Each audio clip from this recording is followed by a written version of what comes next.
오늘 본문의 말씀 의지해서 맥주 감사주일, 자, 생각하고 그리고 감사하라. 생각하라 그리고 감사하라. 한번 따라해 볼까요? 생각하라 그리고 감사하라.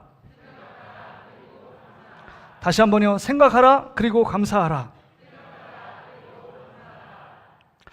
오늘 본문은 아삽이 쓴 시입니다. 이 아삽은 여두둔과 헤만 이 세 사람과 함께 여러분 다윗과 솔로몬 시대의 악장이었습니다. 현대적으로 말하면 음악 감독, 여러분 성가대 지휘자였습니다. 그런데 이 아삽에게는 특별한 하나님의 영감을 허락해 주셔서 이 아삽이 시대상의 이스라엘 민족의 백성들을 어떻게 삶을 살아가야 되는지 그 하나님 아버지의 마음을 기록할 수 있는 탁월한 영성을 허락해 주셨습니다. 그래서 여러분, 우리가 50편에도 아삽의 시가 기록되어 있고 73편부터 83편까지 아삽의 시로 기록되어 있습니다.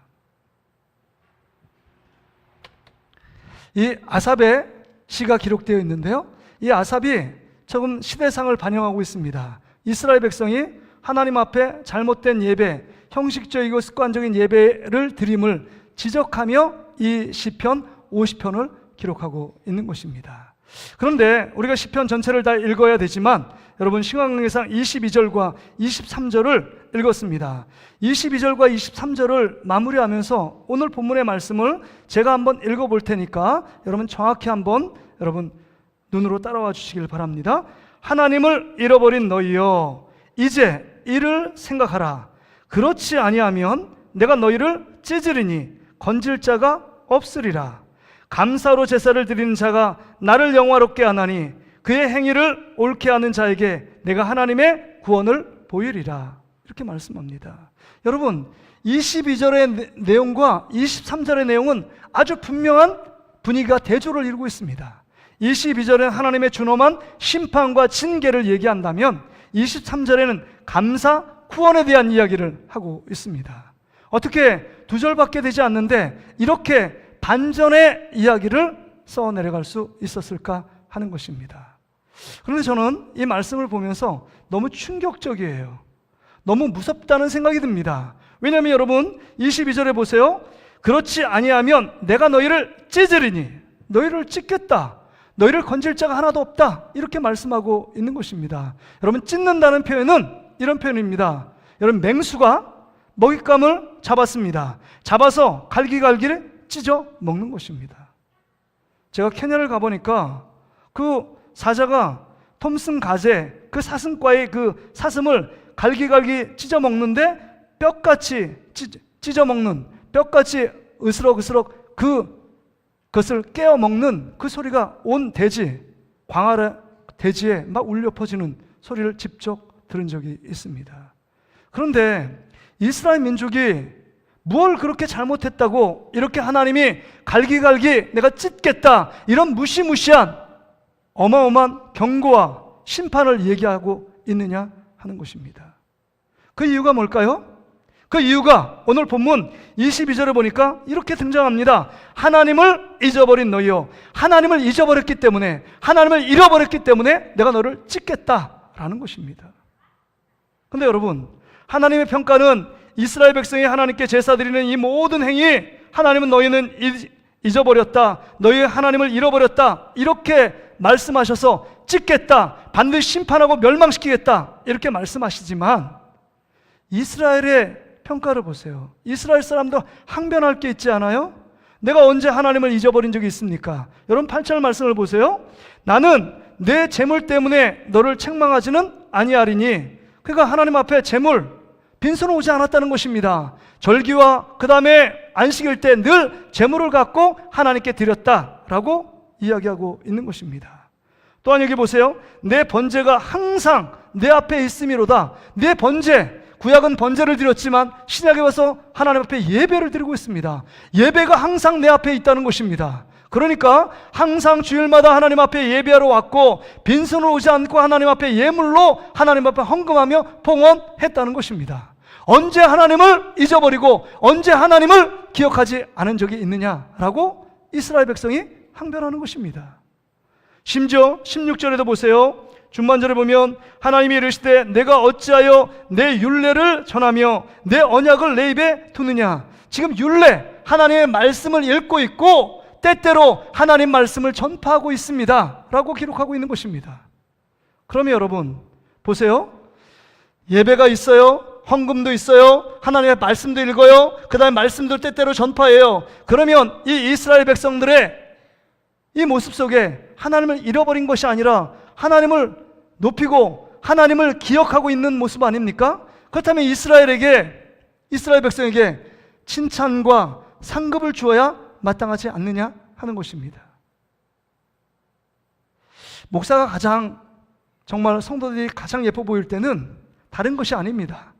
있어야 될 장소, 예배 자리에 늘 앉아 있는 성도들이 가장 예쁘더라고요. 진짜 제 본심입니다. 그래서 늘 새벽에 와서 하나님 앞에 끊임없이 기도하는 분, 수요 예배는 수요 예배대로 나오고 금요일은 금요 성령 집회로 함께 기도에 뜨겁게 정말 땀을 흘리며 하나님께 기도하고 주일날 온전하게 하나님을 예배하며 봉사하는 그 자리를 지키는 사람, 그 사람이 가장 예쁜 겁니다. 하나님은 그렇지 않겠습니까? 하나님 앞에 예배하고 헌금을 드리고 찬양도 있고 절기도 있고 그 다음 말씀도 읽고 말씀을 전파하는 것 얼마나 기쁘겠습니까? 그런데 왜 도대체 오늘 22절에 내가 너를 찢을 것이고 너의 손에서 건질 자가 한 명도 없을 거다, 이렇게 징계와 심판의 말씀을 하고 있느냐 하는 것입니다. 도무지 이해할 수 없잖아요. 나름대로 이스라엘 백성은 열심히 한다고 하는데 뭔가 부족함이 있고 뭔가 결정적으로 빠진 것이 있기 때문에 이렇게 하나님이 무시무시한 무서운 재앙을 말씀하고 있는 것 아닐까요? 하나님이 치매는 아니시잖아요. 분명히 이스라엘 백성들이 제사 드리는 것, 예배 드리는 것, 절기를 지키는 것, 그 다음에 소와 염소를 가지고 하나님 앞에 나와 제사하는 것, 모든 것을 보고 알고 계십니다. 그럼에도 불구하고 하나님의 평가, 하나님 잊어버렸대요. 하나님을 잊어버렸대요. 그리고 결정적으로 너희들이 빠진 것이 있다라고 말씀하고 있는 것입니다. 그렇다면 여러분, 오늘 우리가 하나님 앞에 가지런히 맥주 감사 예배를 드리는 여러분 안에 하나님 앞에 예배함도 있습니다. 하나님 앞에 정석권 예물을 준비하여 나왔습니다. 또 봉사도 있어요. 헌신도 있습니다. 그런데 우리에게 만약에 이와 같은 내가 너를 찢겠다라고 말씀하시는 하나님의 준엄한 심판과 경고의 메시지, 책망의 소리를 듣는다면 우리는 어떻게 반응해야 되겠습니까? 우리에게도 결정적으로 빠진 게 있진 않을까요? 우리의 생활 나름대로 잘하고 은혜스럽게 하고 다른 모든 사람보다 내가 거룩하고 경건한 삶을 산다고 말하지만 지금 결정적인 한 가지가 빠진 게 아닐까요? 그게 뭘까요, 여러분? 궁금하지 않으세요? 자, 이걸 맞추시는 분들은 오늘 점심에 2그릇 먹을 수 있는 특전을 드리겠습니다. 이게 뭘까요? 이게 뭘까요? 답이 나와 있습니다. 23절입니다. 답이 나와 있어요. 23절. 감사로 제사를 드리는 자가 나를 영화롭게 하나니. 뭐가 빠졌다는 것입니다. 뭐가 빠졌다는 것입니까? 제사는 있지만 뭐가 없어요? 감사가 없다는 것입니다. 헌금은 있지만 감사의 마음을 담아 헌금하지 않는다는 것입니다. 말씀을 읽고 있지만 하나님을 기억하고 하나님을 감사하지 않는다는 것입니다. 말씀을 전파하는 생활이 있지만 형식과 외식에 치우친 이스라엘 백성들의 모습을 지금 적나라하게 드러내고 있는 것입니다. 지금 이스라엘 백성에 뭐가 빠졌다고요? 여러분, 이 우주 만물을 창조하시고 예배를 받으실 하나님을 잊어버리고 감사가 빠졌다는 것입니다. 감사가 빠진 것은 하나님을 잊어버린 것과 똑같다는 것입니다. 다시 말하면 이 22절 말씀, 하나님께 감사를 잊어버린 너희여 내가 너희를 찢겠다라고 말씀하는 것입니다. 예배의 본질은 하나님께 감사합니다. 우리 신앙생활의 핵심은 하나님께 감사하는 것입니다. 그러기에 오늘 이 말씀을 듣고 여러분 삶 가운데 잃어버렸던 감사를 회복하는 저와 여러분 되시기를 주의 이름으로 축복합니다. 여러분, 감사를 회복하기 위해서는 먼저 뭘 알아야 되냐면 감사는 어디에서 나오느냐? 여러분, 좋은 일만 있을 때 감사 누구도 합니다.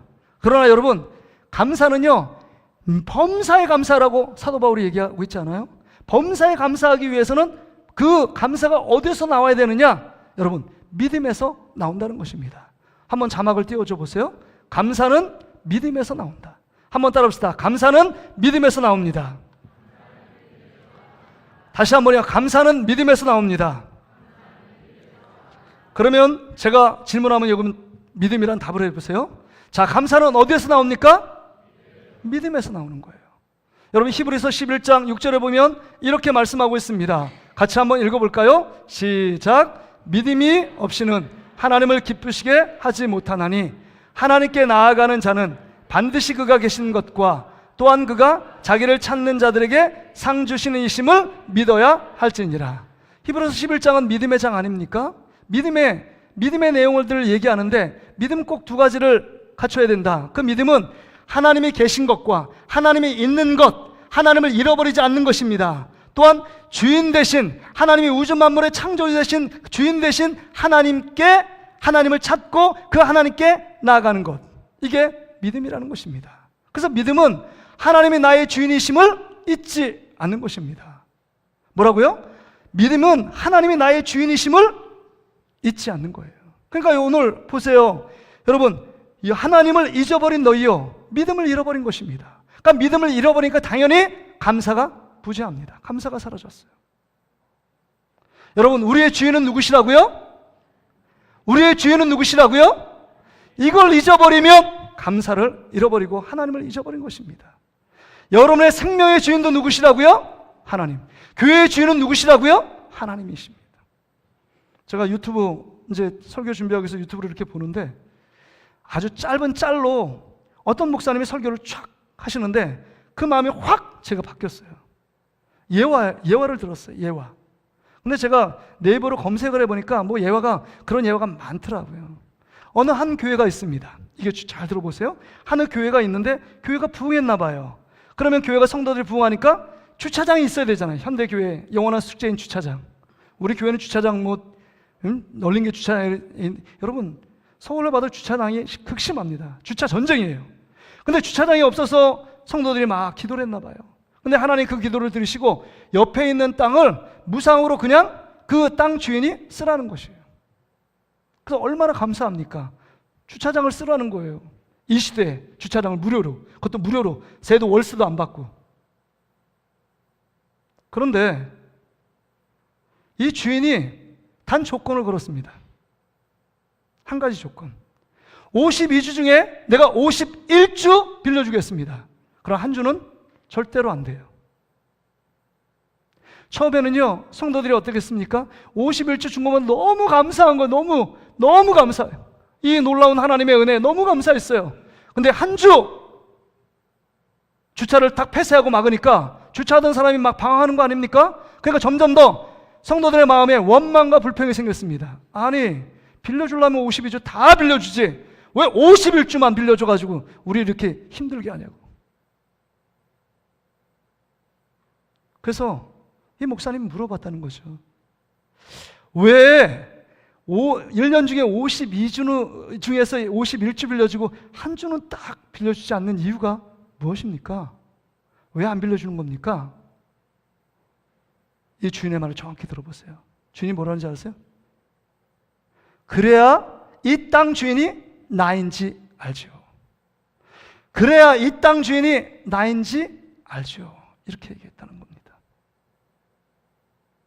52주 계속 사용하잖아요. 처음엔 기쁨과 감사 때문에 너무 감사합니다. 52주 맨날 쓰고 1년, 2년, 3년 쓰잖아요. 그거 감사함이 없습니다. 땅 주인이 누군지 몰라요. 교회 땅인 줄 알아요. 사람들은. 감사 사라집니다. 그래서 여러분, 감사의 최대 적은 원망과 불평이 아니에요. 원망, 불평 전에 우리 안에 있는 게 뭔지 아세요? 익숙함과 당연함이에요. 이렇게 예배 드림이 여러분 늘 매주 드리니까 당연하게 생각하기 때문에 감사가 빠진 예배가 얼마나 많이 드려지고 있습니까? 오늘 되게 감격스러운 날인데요. 중고등부에게 설찬 목사님, 우리 중고등부실이 있어서 어제도 흐뭇하게 막 의자를 깔고 오는데 너무 행복해 보이는 그 얼굴빛이 역력해요. 제가 보니까. 그리고 제 주중에 보니까 하영이 또 예랑이 와가지고 그 옆에 막 깔고 그 다음에 둘이 누워가지고 소곤소곤 대화 나누는데 너무 제가 행복하더라고요. 근데 뭐냐면 새빵살이 하듯이 예배 끝나고 청년부실에 조금 있다가 청년부들이 예배 오면 홀랑 빨리 비켜줘야 되니까 가가지고 어디에 머물지 부서실이 없었어요. 유치부실은 유치부실 나름대로 작지만 있고, 뭐 유초등부실, 소예배실은 유초등부를 점령하고 있는 거 아니에요? 그러니까 유초등부실이 있어요. 청년부는 청년부실이 있어요. 근데 중고등부실이 없었습니다. 우리 당회에서 전전긍긍했어요.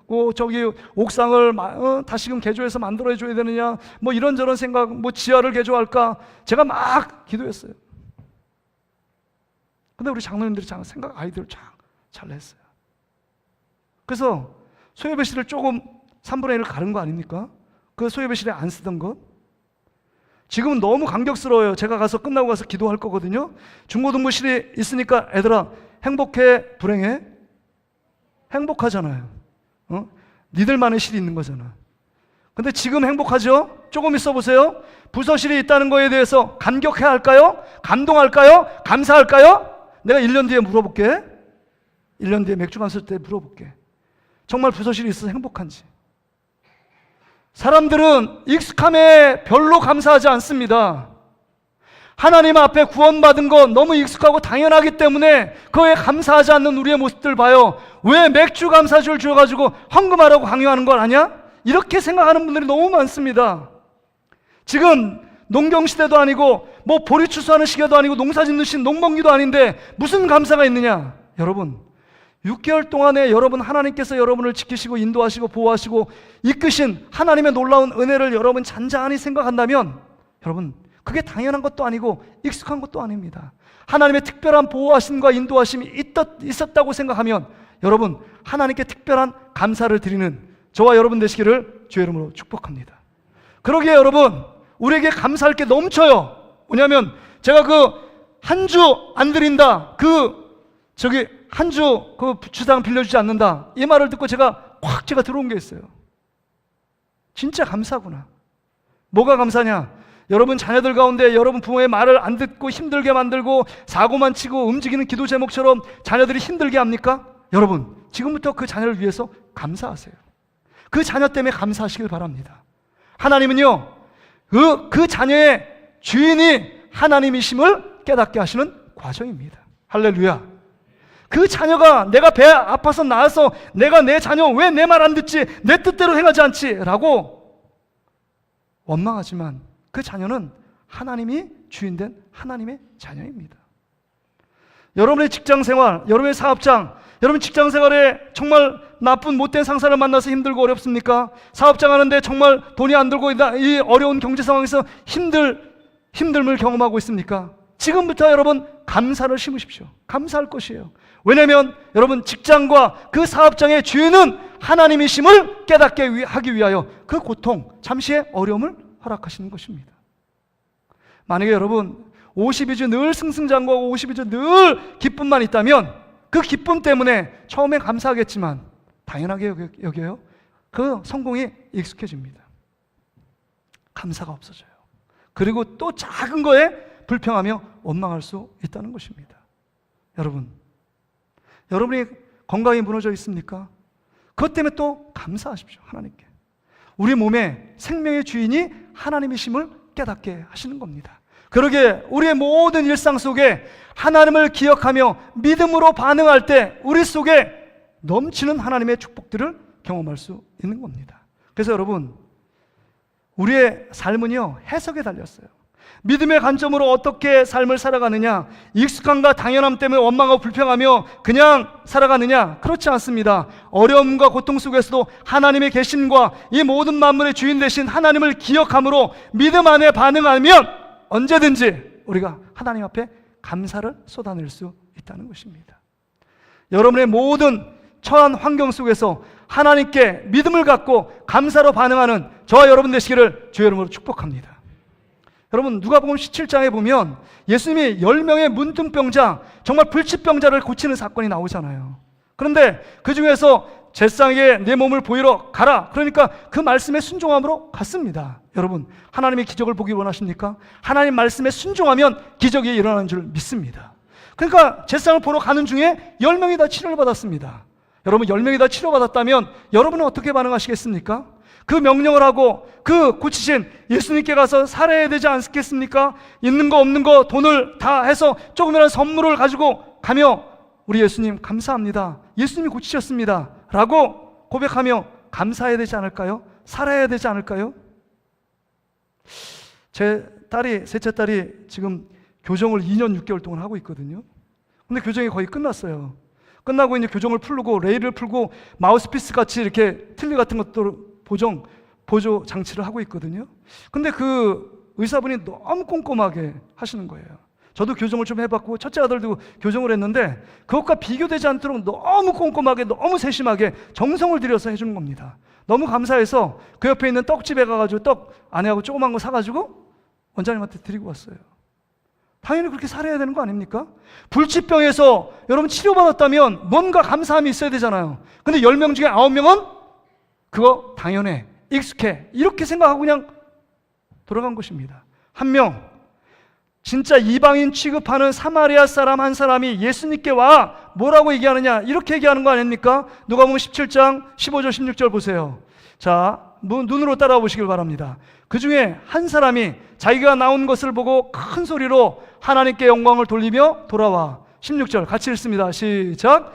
예수의 발 아래 엎드려 감사하니 그는 사마리아 사람이라. 예수의 발 앞에 엎드려, 뭐 선물 준 것도 아니에요. 엎드려 하나님께, 우리 예수님께 감사하고 있습니다. 근데 여러분, 이렇게 감사하는 행위가 그냥 감사가 아니에요. 뭐라고 예수님이 칭찬하냐? 누가복음 17장 19절에 보면 이 행위가 믿음에서 나왔다라고 말합니다. 그래서 다시 한번 읽어볼게요. 시작. 그에게 이르시되 일어나 가라, 네 믿음이 너를 구원하였느니라 하시더라. 여러분, 지금 엎드려 하나님 앞 예수님께 절한 그 행위가 네 믿음이 너를 구원했대요. 여러분, 감사는 믿음에서 나오는 것입니다. 여러분의 믿음이 떨어져 있다면 지금 여러분 안에 불평과 원망이 나올 것이고 감사가 사라진 상태일 것입니다.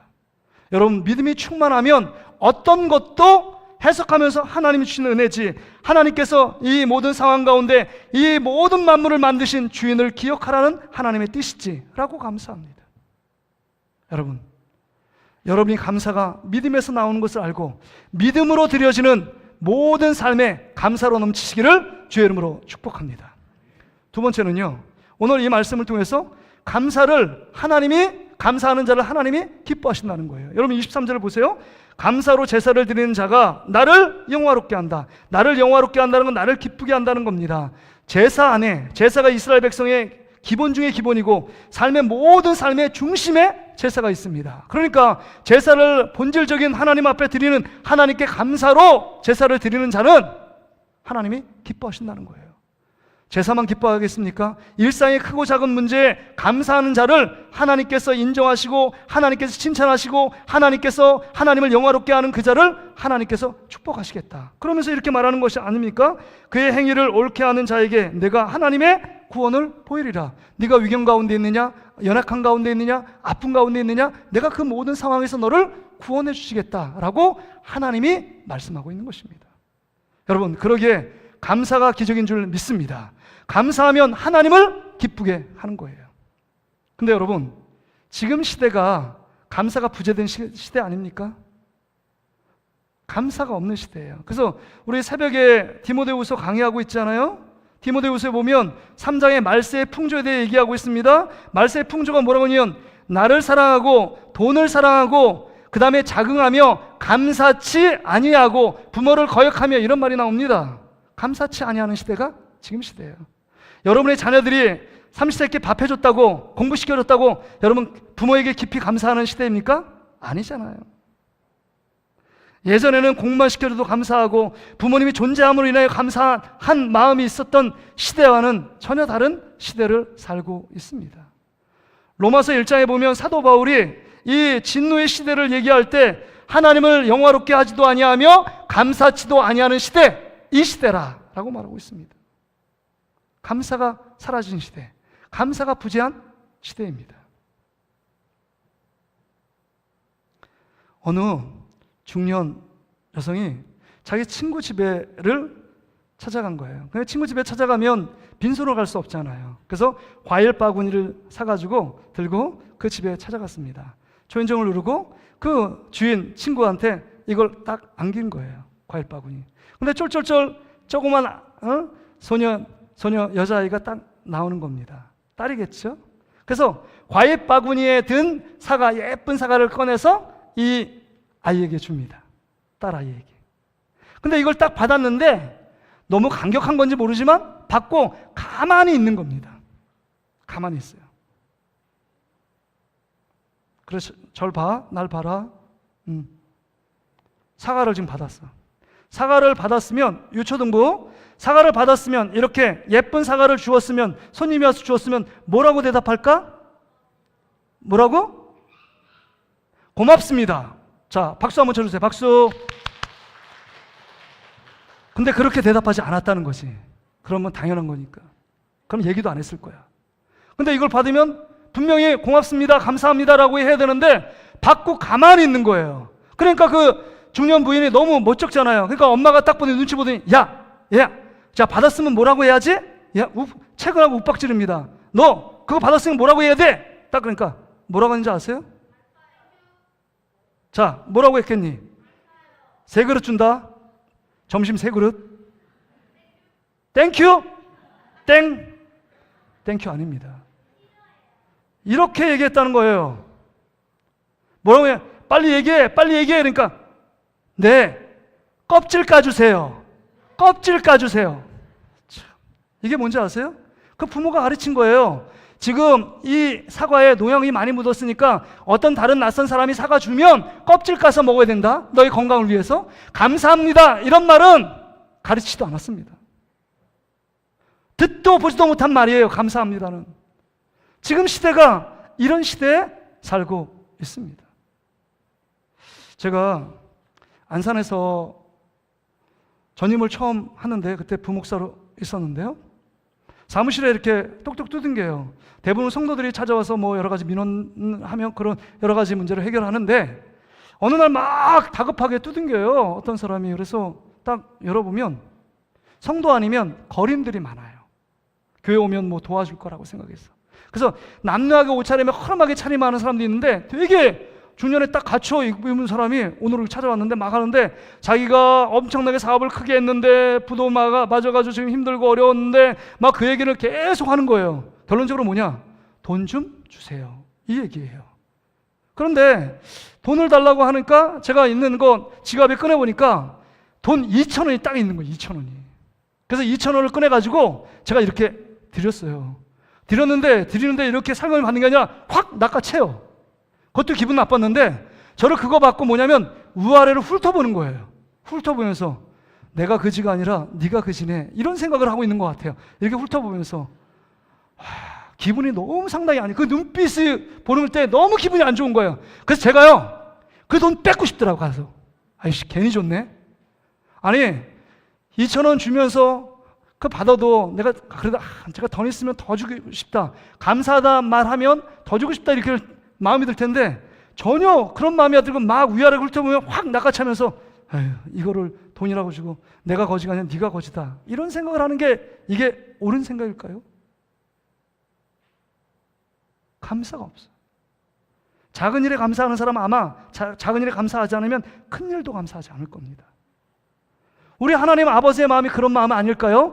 우리 앞에 작은 일 너희 줬어도 하나님 앞에 감사하고 기뻐하고 즐거워하면 하나님 더 주길 원하시잖아요. 근데 반대의 마음, 하나님 주셨지만 왜 요걸 하고 주십니까? 왜 남들보다 더 많이 안 주십니까? 왜 남들보다 더 은사, 능력 가진 부, 왜 남들보다 저렇게 많이 안 주십니까? 이렇게 원망하고 불평한다면 준 거조차 빼앗고 싶은 게 하나님 마음일지도 몰라요. 여러분, 하나님 앞에 예배부터 하나님께 감사하고 우리의 주어진 일상 속에 하나님 앞에 감사하면 하나님의 더 큰 은혜를 부어 주십니다. 그래서 여러분, 우리가 정말 내가 좋은 일일 때 감사하는 건 하나님이 그것도 감사하죠. 기쁘죠. 그러나 우리의 일상 속에서 힘들고 어렵고 슬프고 고통스럽고 괴로운 문제 앞에서도 하나님을 생각하며 하나님을 기억하며 감사하면 하나님이 최고로 기뻐하지 않으실까요? 여러분, 다니엘을 보세요. 다니엘. 진짜 감사할 조건이 1도 없어요. 왜냐하면 지금 하나님 앞에 기도하는 일을, 자기가 하루에 3번씩 기도하는 일을 포기하면 살 수 있습니다. 포기하지 않으면 굶주린 사자굴에 던져서 죽을 위기에 놓여 있어요. 정적이 그렇게 왕의 조서에 어인을 찍은 거예요. 그런 규례를 만든 겁니다. 그걸 뻔히 알고 있어요. 그런데 이 멍청한 다니엘은요, 하던 대로 기도를 포기하지 않습니다. 한 달간만 기도하는 일 멈추면 자기의 생명을 부지할 수 있는데 그 길을 택하지 않습니다. 내가 사느니, 기도하지 않고 사느니 죽는 게 낫다고 생각한 다니엘의 모습입니다. 근데 더 어처구니 없는 것은 뭐냐면 다니엘서 6장 10절에 보면 그 모든 상황을 하나님께 감사 기도하고 있다는 것입니다. 다니엘서 6장 10절에 여러분 보세요. 다니엘이 이 조세 왕의 도장이 찍힌 것을 알고도 자기 집에 돌아가서는 윗방에 올라가 예루살렘을 향한 창문을 열고 전에 하던 대로 하루 3번씩 무릎을 꿇고 기도하며 그의 하나님께 뭐 했다고요? 감사했다. 이게 말이 되는 것입니까? 지금 감사할 상황과 환경, 조건이 안 돼요.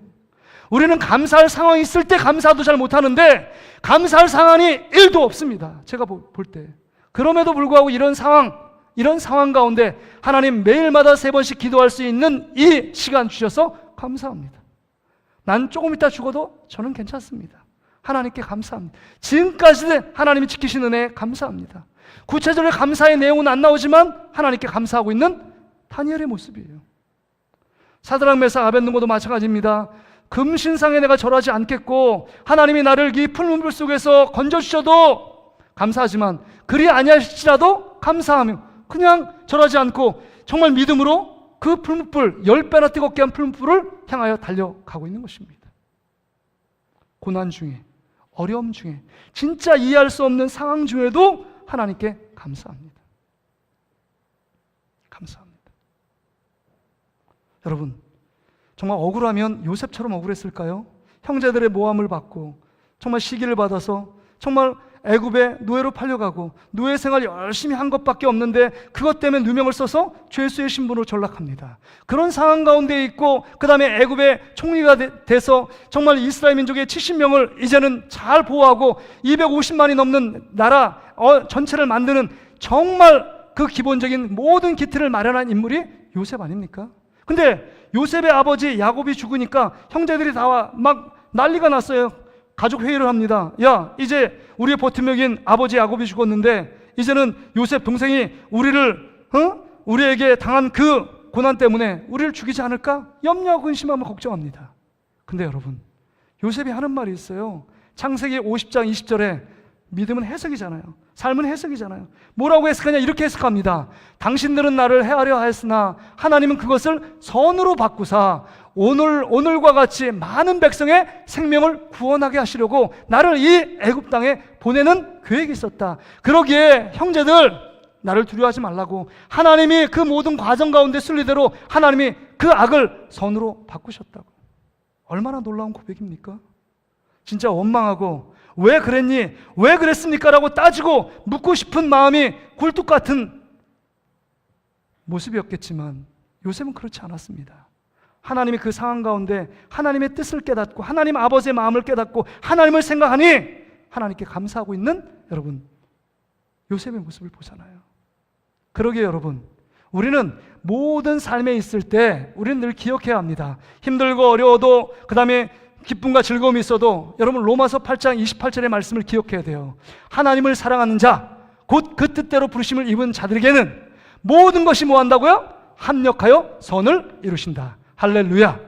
그것을 바라보고 지금 어렵고 힘들어도 감사로 씨앗을 뿌리는 사람, 하나님 앞에 감사로 기도하는 사람, 감사로 예배하는 사람, 내 일상 속에 하나님을 기억하며 감사하는 사람, 하나님이 반드시 합력하여 선을 이루게 하는 하나님의 놀라운 영광을 보게 된다는 것입니다. 여러분, 하나님을 영화롭게 하는 것, 감사에 있다는 것입니다.